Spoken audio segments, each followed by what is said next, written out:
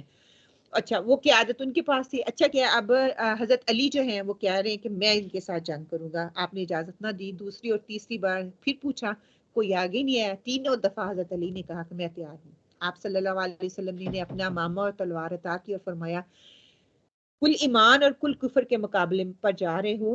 ایک سخت جنگ ہے جس کے دوران میں گرد و غبار چھا گیا تھا. نعرہ تکبیر کی آواز آئی. آپ صلی اللہ علیہ وسلم نے فرمایا اللہ کی قسم علی نے اسے قتل کر دیا.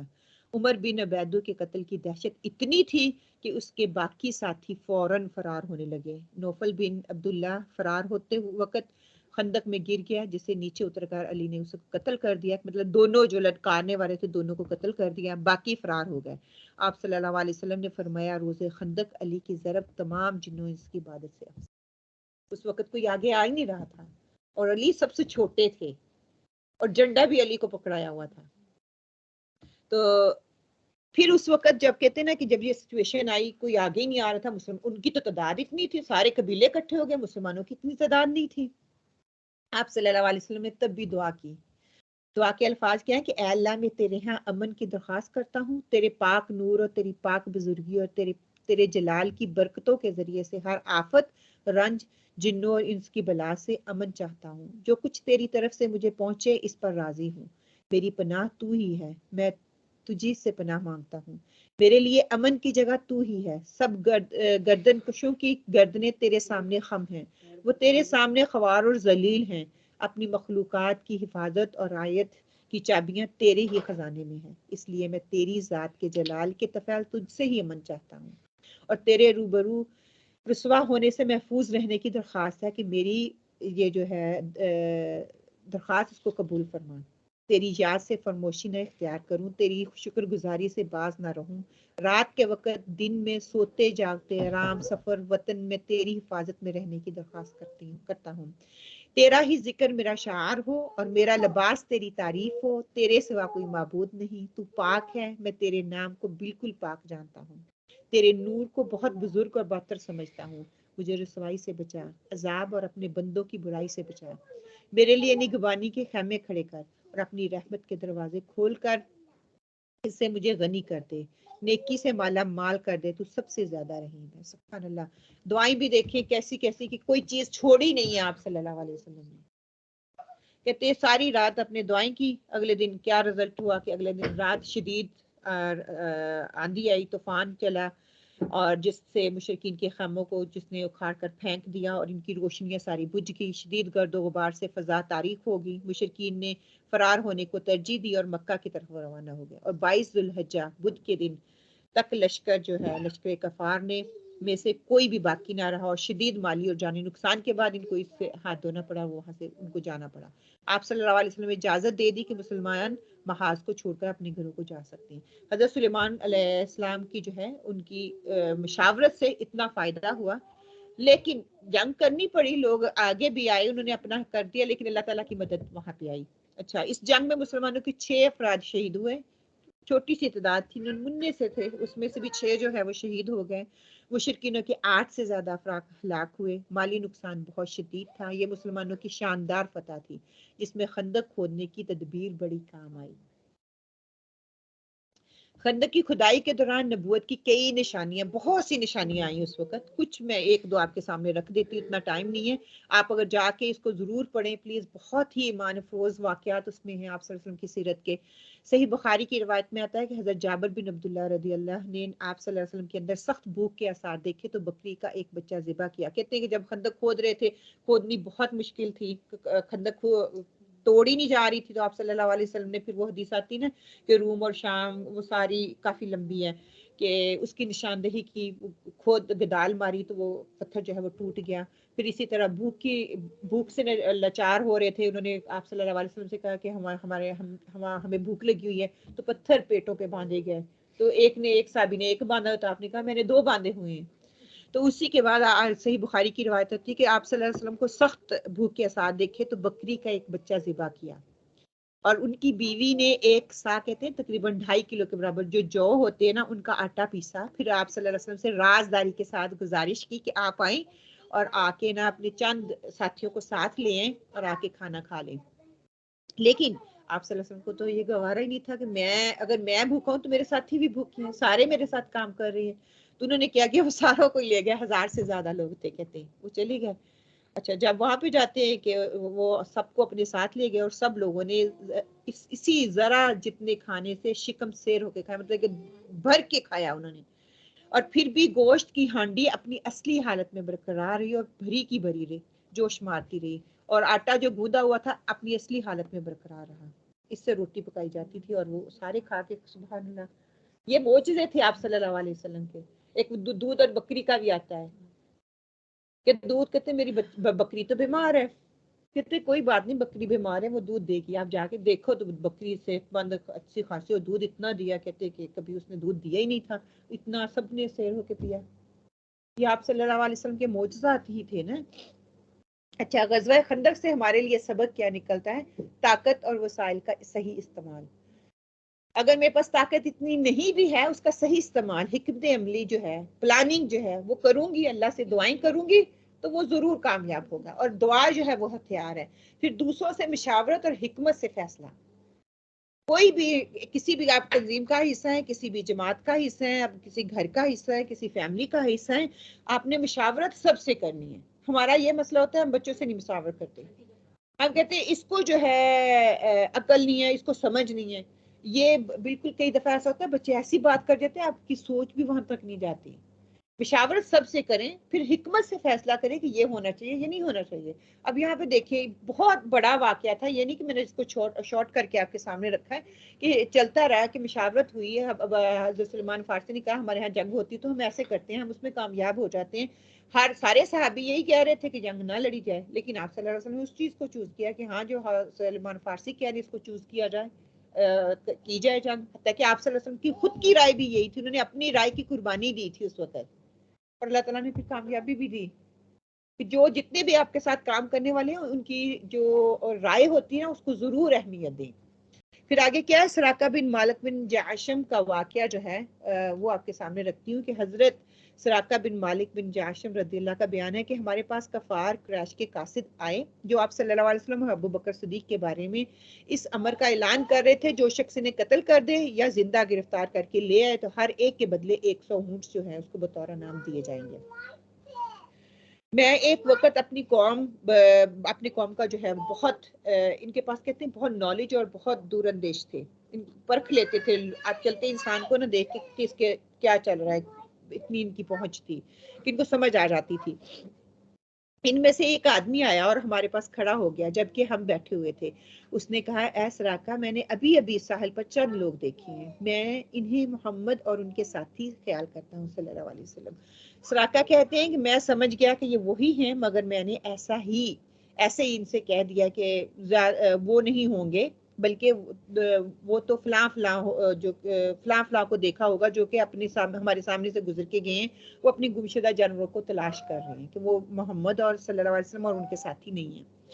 اس کے بعد میں تھوڑی دیر میں اس مجلس سے ٹھہرا رہا، پھر کھڑا ہوا اور اپنے گھر جا کر خادمہ سے کہا کہ وہ میرا گھوڑا لے کر باہر جائے اور اس کو ٹیلے کے پیچھے لے کر کھڑی رہے۔ میں نے اپنا نیزہ سنبھالا اور مکان کی پچھلی جانب سے نکلا۔ نیزے کی نوک سے زمین پر خط لگا رہا تھا اور اس کا اوپر والا حصہ نیچے کیے ہوئے تھا۔ اس طرح میں اپنے گھوڑے کے پاس آیا اور اس پر سوار ہو گیا، پھر اسے ہوا کی طرح دھڑاتا ہوا آپ صلی اللہ علیہ وسلم کے پیچھے جو ہے تعقب کیا، لیکن جب میں ان کے قریب ہو گیا تو میرے گھوڑے نے ایسی ٹھوکر کھائی کہ میں گھوڑے سے گر پڑا۔ میں کھڑا ہوا، دوبارہ سے اپنے آپ کو حشاش پشاش کیا، اپنا ہاتھ اٹھایا، پھر میں نے اپنے تیر سے فال نکالا۔ فال نکالنے کے لیے ان کو تھا کہ میں فال نکالوں، میرا آگے جانا ٹھیک ہے کہ نہیں ٹھیک ہے، لیکن وہ کہتے ہیں کہ فال نکال لی تو میں نے ان لوگوں کو نقصان پہنچا سکوں گا یا نہیں۔ تو وہ بات سامنے آئی جو مجھے ناگوار تھی، کہ مطلب وہ ایسی بات آئی کہ تو نقصان نہیں پہنچا سکے گا ان لوگوں کو، مگر پھر بھی میں اپنے گھوڑے پر سوار ہو گیا اور تیروں کے فال کو تسلیم نہ کیا۔ میرا گھوڑا مجھے لے کر اتنا قریب پہنچ گیا کہ میں آپ صلی اللہ علیہ وسلم کی قرات سن سکتا تھا، وہ تلاوت کر رہے تھے۔ آپ کس طرح طرف متوجہ نہ ہوتے، جبکہ حضرت ابو بکر جو تھے ادھر ادھر بہت دیکھ رہے تھے کہ آپ صلی اللہ علیہ وسلم اتنے مشغول ہیں تلاوت میں کہ کوئی نقصان نہ پہنچا دے، بہت دیکھ رہے تھے۔ اتنے میں میرے گھوڑے کے اگلے دونوں پاؤں گھٹنے زمین تک دھسکے اور خود بھی اس کے اوپر سے گر پڑا۔ پھر میں نے گھوڑے کو ڈانٹا تو بڑی مشکل سے اس کے پاؤں نکلے، مگر جب وہ سیدھا ہوا تو اس کے اگلے دونوں پاؤں سے دھوئیں کی طرح وہ غبار نمودار ہو رہا تھا جو آسمان تک پھیل گیا۔ میں نے پھر تیروں کے فال لی تو وہی نکلا جو پہلے نکلا تھا کہ نہیں فائدہ پہنچا سکیں گے۔ آخر میں نے انہیں امان کے ساتھ آواز دی کہ مجھے امان دے دیا جائے، مجھے معاف کر دیا جائے، میں آیا۔ وہ ٹھہر گئے، پھر آپ صلی اللہ علیہ وسلم وہاں پہ ٹھہر گئے، ان کی بات سنی۔ کہتے ہیں کہ پھر میں اپنے گھوڑے پر سوار ہو کر ان کے پاس آیا، اور جب مجھے ان تک پہنچنے میں رکاوٹیں پیش آئیں تو میرے دل میں خیال آیا کہ آپ صلی اللہ علیہ وسلم ضرور بول بالا ہوگا کہ اللہ تعالیٰ ضرور ان کی خدمت کرے گا، یہ کوئی عام انسان نہیں ہے کہ میرے اختیار سے یہ باہر ہے، میں ان کو نقصان نہیں پہنچا سکتا۔ چنانچہ میں نے آپ کو بتایا کہ آپ کی قوم نے آپ کے متعلق 100 اونٹ مقرر کر رکھی ہیں، پھر میں نے وہ باتیں بیان کی جو وہ لوگ آپ کے ساتھ کرنا چاہتے تھے۔ بعد ازاں میں نے انہیں راز راہ اور کچھ سامان پیش کیا، زیادہ راہ اور کچھ سامان پیش کیا، لیکن انہوں نے نہ تو میرے مال میں کمی کی اور نہ کچھ مانگا۔ میں نے پھر وہ کہتے ہیں حضرت سراقہ بن مالک، میں نے ان کو کچھ سامان آفر کیا کہ چلو یہ لے لیں، سفر کے لیے جا رہے ہیں، تو انہوں نے مجھے امان دیا ہے، نہیں تو چاہتے تو آپ صلی اللہ علیہ وسلم کو قتل کر سکتے تھے لیکن نہیں کیا۔ تو کہتے ہیں انہوں نے میرے سے کچھ نہیں لیا، صرف ایک بات انہوں نے یہ کہی کہ ہمارا حال لوگوں سے پوشیدہ رکھنا۔ میں نے ان سے درخواست کی کہ میرے لیے ایک تحریر امن لکھ دے کہ میں امن میں رہوں گا، میں جا کے لوگوں کو نہیں کہوں گا، مجھے کوئی نقصان نہیں پہنچائے گا تو میں نہیں جا کے بتاؤں گا۔ آپ نے عمر بن فہیرہ کو کہا کہ حکم دیا کہ جس نے مجھے چمڑے کے ایک ٹکڑے پر سند امان لکھ دی، اور پھر آپ صلی اللہ علیہ وسلم آگے روانہ ہو گئے۔ اچھا، انہوں نے ان کو امان اس لیے دیا کہ یہ یا کہ نقصان نہ پہنچائیں، اگر میں کسی کو کوئی بات بتاؤں گا تو مجھے نقصان نہ پہنچائے گا۔ آپ صلی اللہ علیہ وسلم نے کہا ہماری طرف سے تمہیں امن ہے، لیکن آپ کی طرف سے ہمیں یہ ریکوائرمنٹ ہے۔ اچھا، سراقہ بن جعاش جو تھے وہ کون تھے؟ اس واقعے کے 8 سال بعد جب مکہ فتح ہو چکا اور مشرکین کی قوتیں ٹوٹ چکی اور حنین اور طائف کی لڑائیاں ختم ہو چکی، اس وقت سراقہ آپ صلی اللہ علیہ وسلم سے جب کہ آپ حنین اور طائف کے مارکوں سے واپس آ رہے تھے، راستے کے مقام جرعانہ میں ملے اور آپ صلی اللہ علیہ وسلم کو عطا کیا ہوا امان نامہ پیش کر کے اپنا تعارف کروایا کہ یہ تحریر آپ نے مجھے دی تھی اور میں یہ سراقہ بن جعشم ہوں۔ آپ نے ارشاد فرمایا آج فائے عہد اور نیکی کا دن ہے۔ سراقہ اس وقت مشرف اسلام ہوا، اور اسی وقت جو آگے میں واقعہ پڑھوں گی نا، اس وقت کی پیشن گوئی کی تھی آپ صلی اللہ علیہ وسلم نے کہ آپ کو جو ہے کسرا کے جو کنگن پہنائے جائیں گے اس وقت کا انتظار کرنا. کہتے ہیں آپ صلی اللہ علیہ وسلم حجۃ الوداع میں آنحہ صلی اللہ علیہ وسلم کے ساتھ تھے. جب آپ صلی اللہ علیہ وسلم مقام اصفہان میں پہنچے تو سراقہ نے سوال کیا یا رسول اللہ ہمیں اس نو مولود قوم کی طرح تعلیم دیجیے جو گویا کہ ابھی ظہور میں آئی ہو. ہمارا یہ عمرہ اسی سال کے لیے ہے یا ہمیشہ کے لیے؟ آپ صلی اللہ علیہ وسلم نے فرمایا یہ نہیں، یہ ہمیشہ کے لیے ہے، کہ ایک ہی عمرہ کافی ہے. اچھا، پیشن گوئی کیا کی تھی آپ صلی اللہ علیہ وسلم نے کہ ایک مرتبہ ان سے فرمایا تھا کہ سراقہ اس وقت تمہارا کیا حال ہوگا جب تم کسرا کے کنگن پہنو گے. چنانچہ عمر فاروق کے زمانے میں جب کہتے ہیں مدین فتح ہوا اور کسرا کا خزانہ جو ہے کیسو کسرا کا خزانہ مسلمانوں کے قبضے میں آیا اور کسرا کے ملبوسات عمر کے سامنے پیش ہوئے تو آپ نے سراقہ کو بلا کر کسرا کا تاج پہنایا اور کنگن جو ہے ان کو پہنائے تھے. تو آپ صلی اللہ علیہ وسلم کی بات جو ہے پوری ہوئی. بہت بڑا واقعہ ہے. کئی دفعہ لوگوں کو آیا کہ ان کو مار دیا جائے، کہتے ان کو آپ صلی اللہ علیہ وسلم کی زبان پہ اتنا یقین تھا کہ جو انہوں نے کہا ہے وہ ہو کے رہے گا. رستے میں کہتے اتنے وہ یہ ڈر ہو گئے تھے کہ لوگ کہتے تھے آپ مارے جاؤ گے، آپ کو یہ ہو جائے. کہتے کہ جو محمد صلی اللہ علیہ وسلم نے جو بات کی ہے وہ جب پوری نہیں ہوگی تب تک میں مروں گا نہیں. اتنا یقین تھا آپ صلی اللہ علیہ وسلم کی زبان پہ. وہ کہتے ہیں جب کیسو کسرا کے جو خزانے آئے جب کیا گیا تو کہتے وہ کافی بڑے بڑے تھے اور کسی کو مکہ میں مدینہ میں کہیں بھی وہ پورے ہی نہیں آ رہے تھے. صرف یہ سراقہ بن جاش تھے جو کہ کافی بلڈ تھے تو ان کو وہ پورے کنگن پورے جس طرح اللہ تعالیٰ نے بالکل انہی کے لیے وہ بنائے تھے. یہ سارے حوالہ جات ہیں جو کہ جن سے یہ واقعات میں نے لیے تھے. پھر آپ کو سراقہ بن جاش کے واقعے سے کیا سیکھنے کو ملتا ہے؟ آپ نے کیا سیکھا؟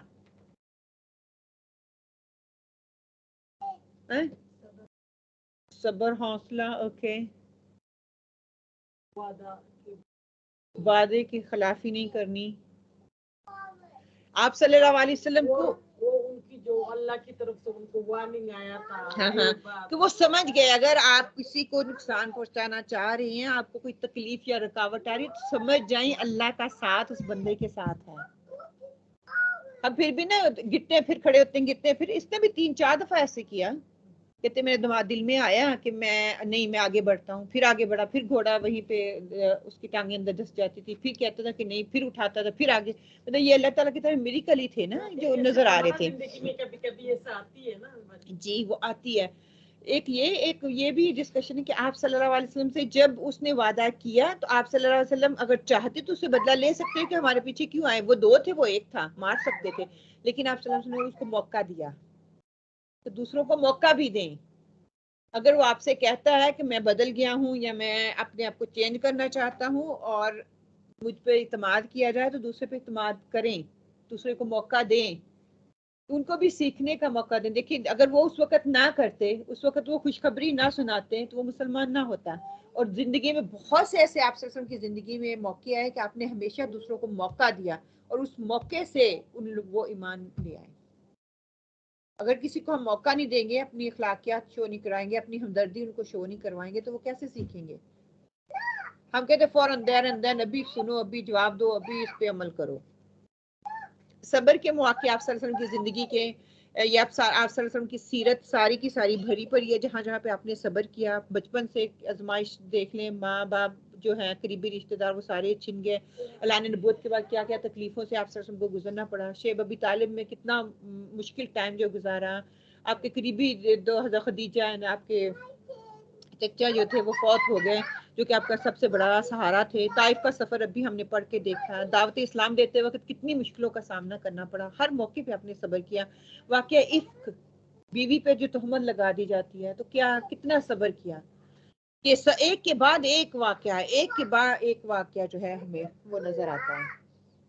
اب کیا ہے کہ خباب بن ارت جو ہے رضی اللہ، ان کا واقعہ آپ کے سامنے رکھ دوں کہ ابن ارت آپ مشہور صحابی تھے، پرانے مومن تھے اور اسلام لانے والوں میں آپ کا 6واں نمبر تھا. اتنے پرانے صحابی تھے. کہتے ہیں کہ ان خوش نصیب بزرگوں میں ہیں جو دعوت اسلام کے بالکل ابتدائی زمانے میں جو ہیں ایمان لے کے آئے.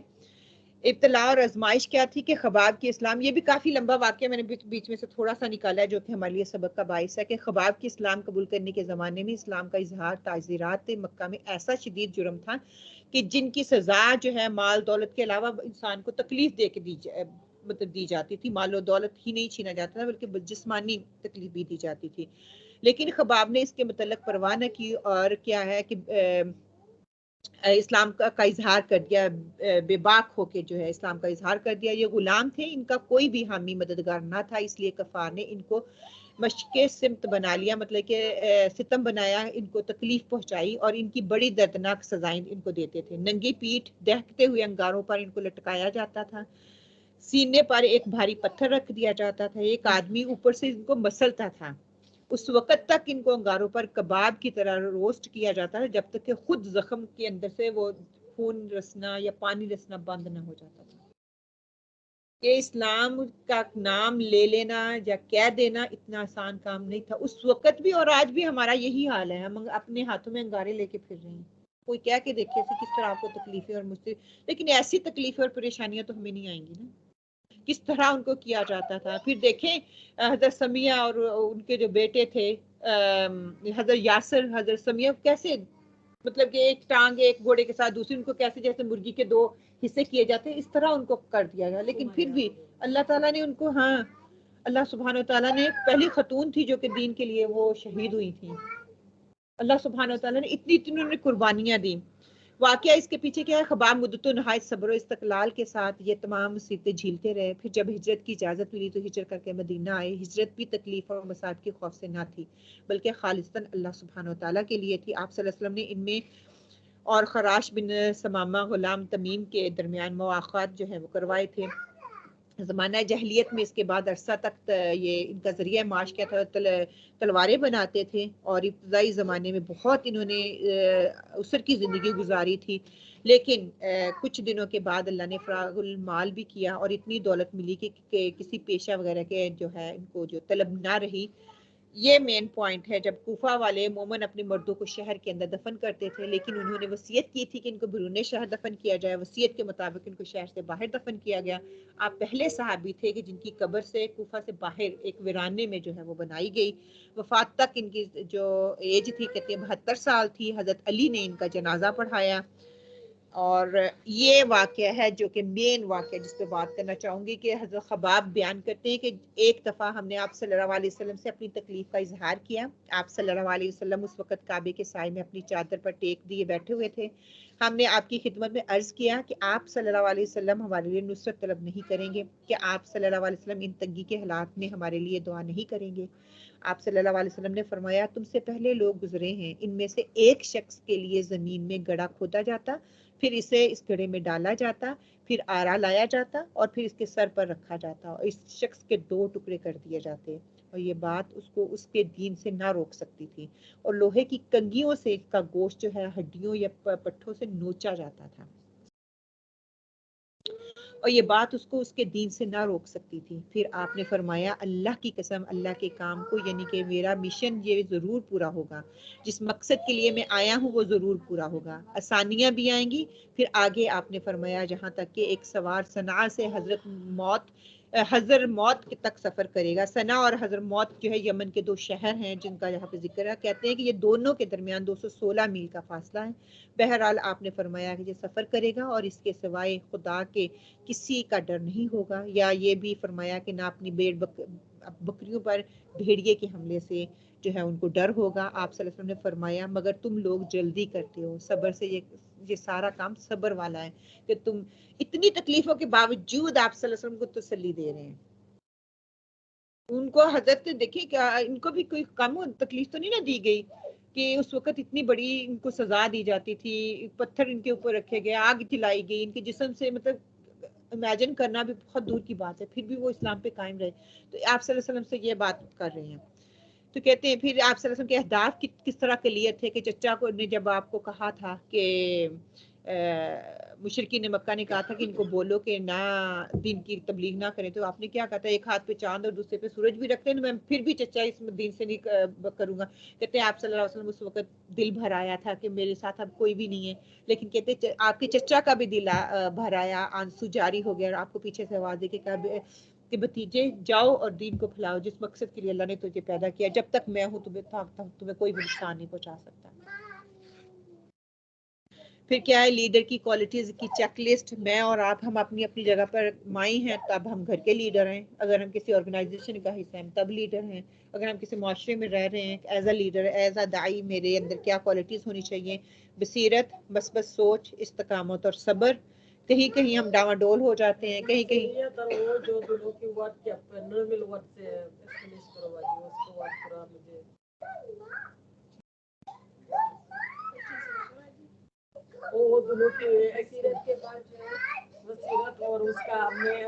اچھا بصیرت ہوتا ہے کہ اچھی نظر رکھنا، واضح مطلب کہ میرا یہ ٹارگٹ ہے، یہ مجھے یہاں تک پہنچنا ہے. ٹھیک ہے، ویژن ہوگا تو پھر بھی آپ کرو گے نا.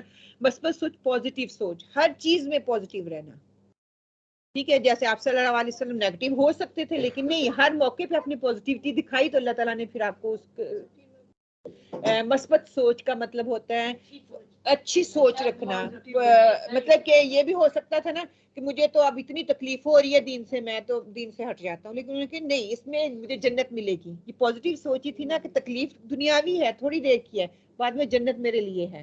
اور ہر موقع پہ جیسے وہاں پہ کھڑے ہوتے تو صحابی کو مار سکتے تھے لیکن نہیں، اس کو موقع دیا، نہیں یہ اس سے فائدہ ہو سکتا ہے. طائف کے لوگوں کو موقع دیا، پازیٹیو سوچا، کہہ سکتے اتنا تکلیف ہوئی، اتنی مجھے انہوں نے دکھ دیا ہے، ان کو ختم کر دو، ایک سیکنڈ میں ختم ہو جاتے ہیں، لیکن نہیں، یہ ہوتی ہے مثبت سوچ. پھر استقامت، ڈٹے رہنا، جو فیصلہ کیا اس پہ ڈٹ جانا، صحیح فیصلہ تو ڈٹ جانا، اور صبر کرنا، صبر کو پھر ہاتھ سے نہ جانے دینا. کیا میں مشکلوں پر صبر کرتی ہوں؟ اگر میں نے صبر کر لیا تو میرے اندر استقامت نہیں ہے.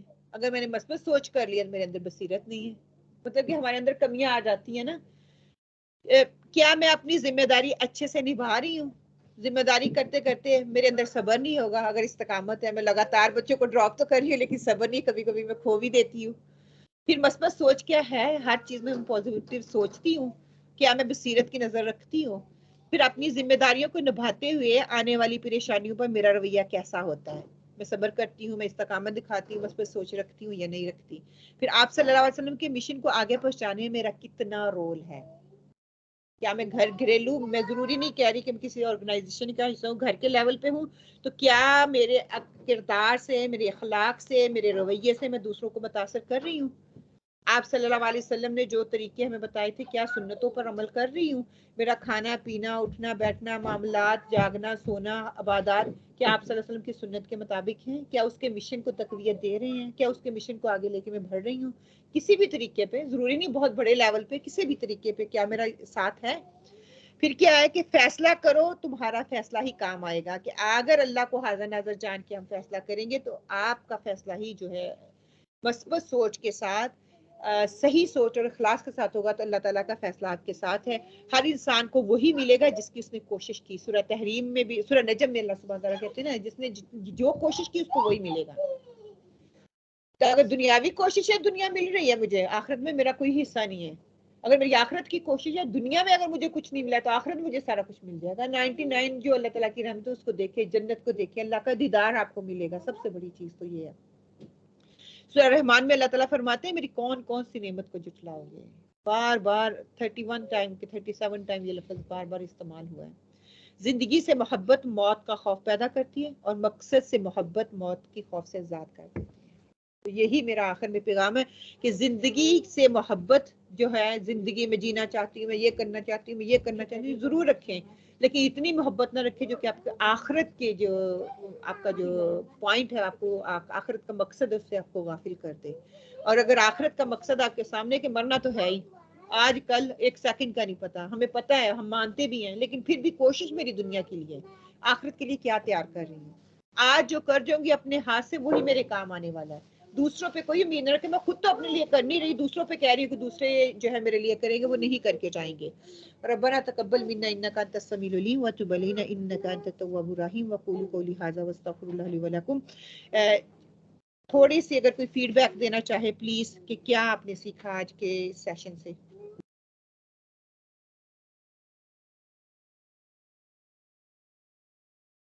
ہاں جی. ہماری زندگی کا مقصد کلیئر ہونا چاہیے کہ جو مقصد اللہ تعالیٰ نے ہمیں دے کر اس دنیا میں بھیجا نا، اس کو ہمیں یاد رکھنا ہے. جب ہم وہ بھول گئے تو پھر دنیا ہی دنیا آخرت میں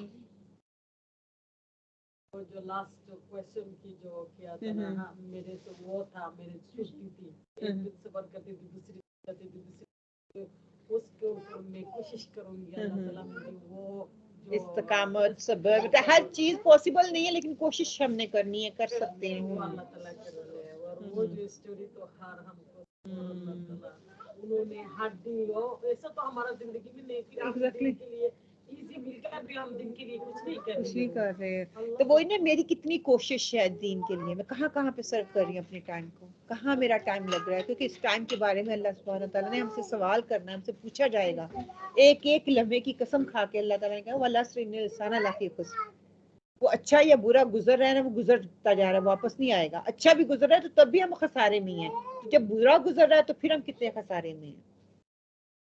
اللہ سبحانہ تعالیٰ ہمارے لیے آسانی پیدا فرمائے، ہمیں جو ہے دین کے اوپر بہترین عمل کرنے والا بنائے، اللہ سبحانہ تعالیٰ ہماری چھوٹی چھوٹی کوششوں کو قبول کرے، اللہ سبحانہ تعالیٰ جو ہے آپ صلی اللہ علیہ وسلم کی سنت کو سمجھنے، اس پر عمل کرنے کی توفیق عطا فرمائے، صحابیوں کی زندگیوں سے سبق لینے کی توفیق عطا فرمائے، انہوں نے تو اپنے دین کو محفوظ کرنے کے لیے مشکلوں، تکلیفوں اور پریشانیوں کا ڈٹ کر مقابلہ کیا۔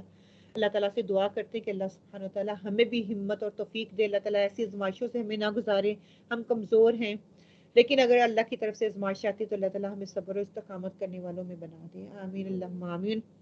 اللہ تعالیٰ ہمارے بچوں کو ہمارے لیے صدقہ جاریہ بنائے، ان کو دین کے لیے اللہ تعالیٰ کی ذات خاص کر لے، ان کو ہماری آنکھوں کی ٹھنڈک بنائے، اللہ سبحانہ تعالیٰ ہمیں ہمارے والدین کے لیے آنکھوں کی ٹھنڈک بنائے، ہمارے استاذہ کے لیے ہمیں آنکھوں کی ٹھنڈک بنائے، اور ہمارے اسٹوڈنٹ کو ہمارے لیے ہماری آنکھوں کی ٹھنڈک بنائے، ہمیں عمل میں استقامت، صبر اور استقلال اور جلال اور ہر چیز جو کہ مطلوب ہے ایک دین کے داعی ہونے کے لیے، ایک اللہ تعالیٰ کے مشن کو آگے تک پہنچانے کے لیے، آپ صلی اللہ علیہ وسلم کے مشن کو آگے تک پہنچانے کے لیے جو چیز مطلوب ہے اللہ تعالیٰ ہم سے کہیں نہ کہیں کسی نہ کسی درجے پہ ہم سے وہ کام لے لے، آمین اللہم آمین۔ اللہ تعالیٰ ہمیں جو ہے یا مقلب القلوب ثبت قلبی علی دینک، کہ ہمارے دلوں کو جو ہے دین پہ ثابت قدم رکھے، استقامت عطا فرمائے، آمین اللہم آمین۔